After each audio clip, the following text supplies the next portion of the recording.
Hi class, this is Dr. T. You've now completed section A and B and received your feedback.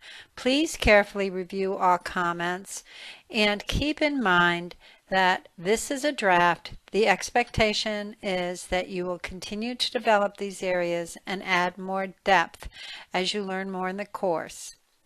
Please again revisit the examples provided for you in the course. The following slides will provide you with some highlights for how to succeed with this very important evidence-based proposal.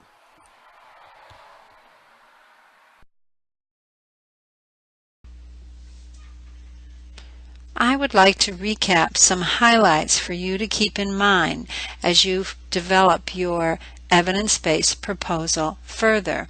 Please pay close attention to these highlights and follow the guidance.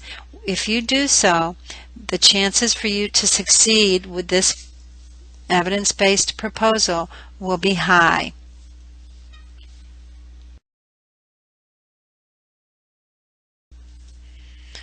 Be sure that when you provide the background for your proposal, you are providing the background of the actual site where you are planning on implementing the change. In most cases, this is the institution or the clinic or the home care agency, the nursing home, the school, etc., in which you are currently employed. Your description of the background should explain and justify why the change is necessary in that particular setting. So, you not only provide background of the problem based on your reading in the literature, you describe the actual problem as it exists in your particular setting. Be very sure that you also use the background when you discuss the feasibility of your project. You also are paying attention to the culture.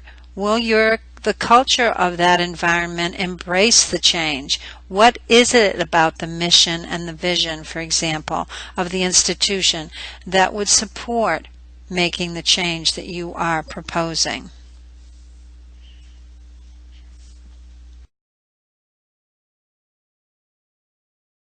Each of you have been provided with an approved clinical guideline or best practice. Be very certain that in your implementation identification, you are specifically referring to that clinical guideline, that clinical bundle, or that evidence-based best practice. If you need clarification, go back to your feedback in week 1 and your feedback that you received in A and B and validate that you are using a specific guideline. Carefully note that you would not be implementing just one area of the guideline, like, for example, you would not implement simply a tracking form or a new way to assess something, or a particular one-step intervention. You are implementing an entire evidence-based package of interventions that would support the patient-centered outcomes that you have identified. So be sure you check that you are using the approved clinical guideline, evidence-based protocol, or bundle that you presented to the class and that was approved by the instructor.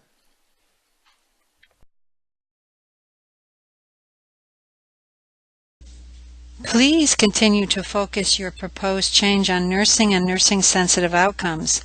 Keep nursing in the center of the changes you are proposing.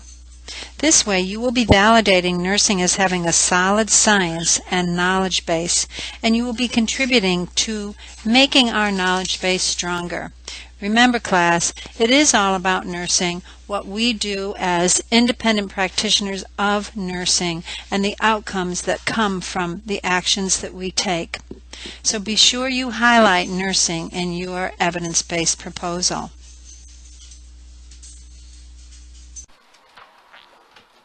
Remember who you are, class. Note, you are project directors. You are not researchers. Therefore, you should not be referring to anything about your project as being a, quote, study, end quote. It is not a study. It is an evidence-based practice proposal. Keep in mind that you are, again, not doing research. You've learned that what you're supposed to be doing for this course is not research, but applying research to practice. You are finding research that demonstrates the validity of a proposed change that you'd like to make. And in all cases, you are using a clinical practice guideline, an evidence-based bundle or protocol or best practice. You're not the researcher class, you're the project director.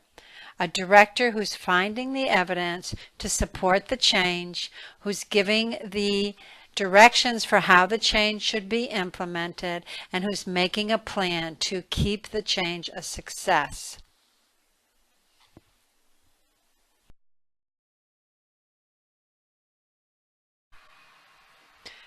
Class, this is a formal academic paper, so be very certain that you use all proper APA formatting.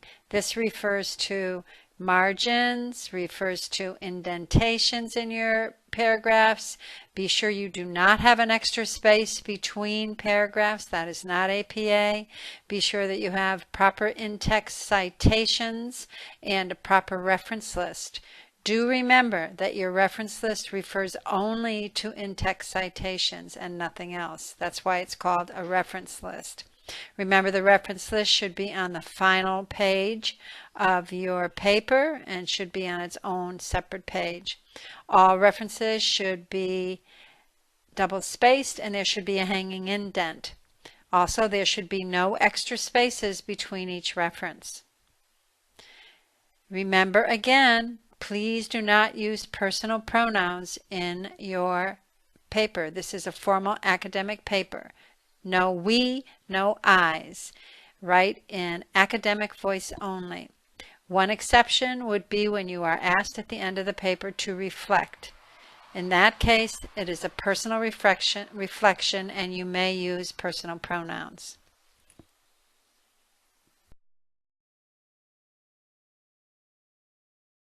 Finally, class, please be certain to carefully and cautiously and explicitly follow the grading rubric. This means using all headings and all subheadings in the grading rubric exactly as they are and in the exact order that they are provided. Doing so will ensure that you address each required area and will give you the best opportunity to earn all points. Do remember, follow the grading rubric and you will have the best chance of success. I believe the class is going well and that you are all on the road